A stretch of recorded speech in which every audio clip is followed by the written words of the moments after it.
What's up, guys? Welcome to my YouTube channel. If you're new here, which is probably almost all of you at this point, I'm Zach. Today I'm going to be doing a little Q&A just so you guys can get to know me a bit better. I selected these questions from a post on my Instagram, and yeah, let's get into things. First question: when did you start lifting, and what got you into it? I'd say in ninth grade. That was when I really wanted to change my body. Like, I really wanted to get in shape. I wanted to get lean and have abs, just like everybody else.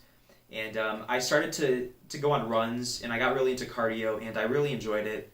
So I was running like every day, and I was doing like ab circuits in my basement, like 7-minute abs, curling some dumbbells. I didn't really know what the hell I was doing. And then when 10th grade came around, I signed up for weight training class. Since like literally the first time they had us bench press, I just loved it. I liked it more than everybody else. I would go up to my classmates like the days that we weren't training, and I was like, "Are you looking forward to benching tomorrow? Are you looking forward to lifting?" And they were like, "Not really." And I just knew that I had a passion for it that other people didn't have. So I don't know if that's like genetic or what, but I was held accountable to lift 3 times a week, and because of that, I started getting like results pretty fast. People noticed, and that kind of just inspired me to take it up myself. So once the semester ended, I was still looking for other sports though, and I joined the swim team. I did that in the winter, and then in the spring, I was on the track team. Once track season ended, I was so pumped to like seriously get into lifting because I had been just working out, doing whatever in my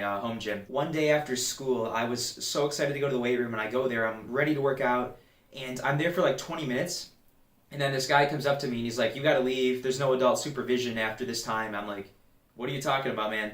And they kicked me out, and I was just so set on working out that day that I called my mom, and I was like, "Mom, you gotta drive me to LA Fitness. I gotta get a membership today." So that's exactly what I did. And I immediately was just in love with the whole gym atmosphere. And I was going, every other day. And I just never stopped going. I loved it.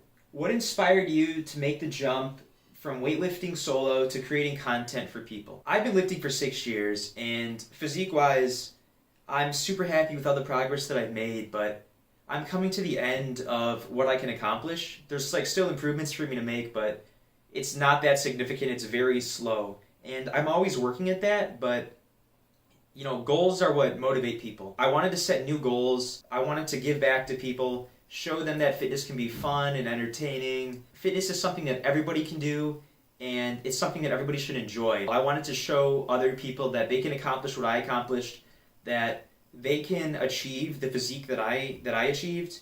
I mean, not the exact same one, but what's possible for them. Next question. Did you play sports in high school? I already covered this a little bit, but I played baseball up and through ninth grade. Ninth grade, I was on the freshman team, and in 10th grade, I tried out for JV, and I didn't make it, so that was the end of my baseball career. Like I said, I looked for another sport, and I did swim and track that year. And keep in mind that this was all when I started lifting, so once I had lifting, I was completely content. I didn't need a team sport.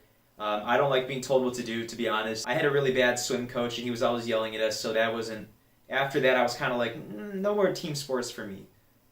So I didn't do sports for the rest of high school, except in 12th grade when I joined the bowling team.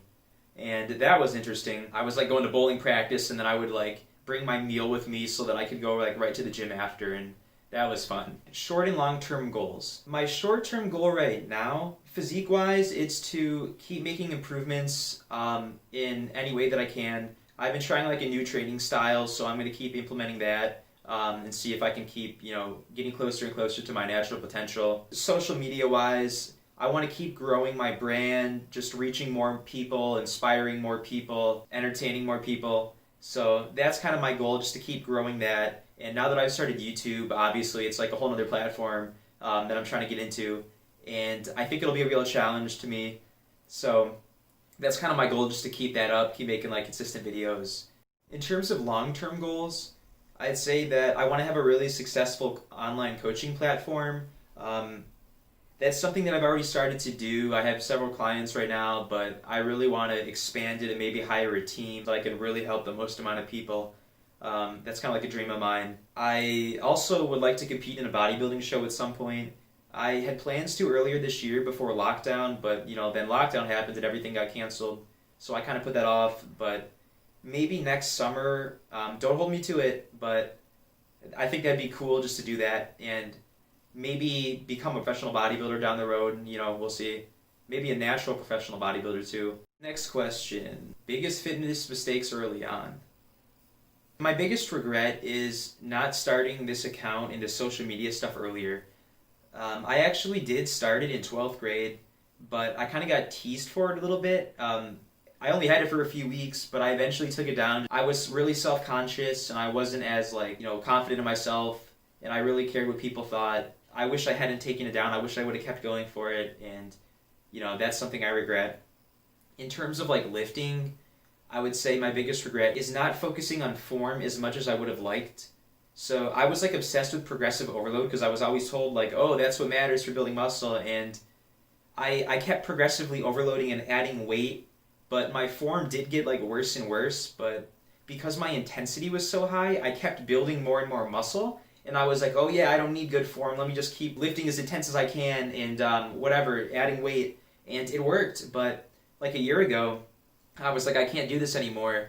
If I really want to reach my potential, I'm gonna have to improve my form and just focus on technique. I regret not getting into that earlier, especially with doing half reps on bench press and on squats. I wasn't squatting to depth at all, and I was doing half reps on the leg press with 900 pounds. Next question. What's your training style and split? Do you prefer high or low reps or a mix, and how often do you go till failure? I would say that until a year ago, I was doing mostly 6 to 12 reps, except for legs, which I've always trained legs a bit higher, maybe 10 to 15. Starting this off season, I changed it up and I've been doing higher reps now. I'd say I'm averaging 10 to 20 reps. So it's a bit different. That goes along with my time under tension work and focusing more on form and stuff. I recommend that if you're starting off and you're not advanced, that you stick to lower reps, 6 to 12, just so that you can build more of that strength foundation. For how often I train to failure, I would say I train to failure every single workout, almost every single set. I would say 2/3 of my sets are to failure. Most of my sets I'll train as many reps as I can, and then I'll rest 10 to 15 seconds, and then I'll do as many more reps as I can, which will be a few more. So I guess that's beyond failure. I've had great results from having really high intensity. I feel if you're leaving reps in the tank, what's the point of the set if you're leaving energy behind? The whole point of working out is to give it your all, or at least that's what I enjoy. That's what I love to do. I could never have a satisfying workout if I just every single set was I'm going to leave a few reps in the tank. I've gotten great results from what I've been doing, so I just kind of stuck with it. How do you stay motivated to lift? Motivation's something I talk about a lot. I've always been a super motivated person. Even when I started lifting and I had an average physique, everyday person physique, I knew that I could get to where I am now if I just was consistent and kept putting in the work. And I was always looking at other YouTubers and influencers, and I would see them and I would think to myself I can be like them, I can do what they do. I just need to put in the work like they do. And so I never doubted myself. Once I started lifting and I saw the results in the beginning, I was just damn, let me keep it up and the results will keep coming. It's why wouldn't they? So that's exactly what I did, and my results just kept motivating me. I keep it up. Is it easy to maintain muscle while working out? I would say, yeah. I remember reading somewhere that it takes 1/2 to 1/3 of the volume that you need to build muscle to maintain it. If you're just trying to maintain and not trying to improve it all or build muscle, you just need to do the minimum amount of work to keep your strength and keep all your size. Whenever I go on vacation, generally do body weight workouts or lift with lighter weights for a week or two. I don't really lose any muscle size, but I might lose a bit of strength. That just comes back after a week or two of training, because strength is a skill. On the same token though, it's why do you want to just maintain your muscle? For me personally, I find that so boring to just not be trying to improve. That's what motivates me. So I'm always trying to build muscle and always trying to improve, never trying to be satisfied with where I am. What are the best and worst moments of weightlifting for you? The best moment is when you give a set or a workout your all and you're just absolutely destroyed, but you got that that natural endorphin high and you just feel amazing knowing that you accomplished everything you wanted to. Also when you hit a PR or you improve in some way, you set a goal and reach it. That's great. The worst moment, I would say, is when you have to drag yourself to the gym and you don't want to go, you feel awful, and you're just like, I have a 2.5 hour workout ahead of me. How the hell am I going to get this done? Well, that's all the questions, so hope you guys enjoyed this Q&A. I'm probably going to be doing these like pretty frequently, so you'll have more opportunities to submit questions, but yeah, hope you enjoyed it. Subscribe if you haven't subscribed already, like this video, and I'll see you guys in the next one.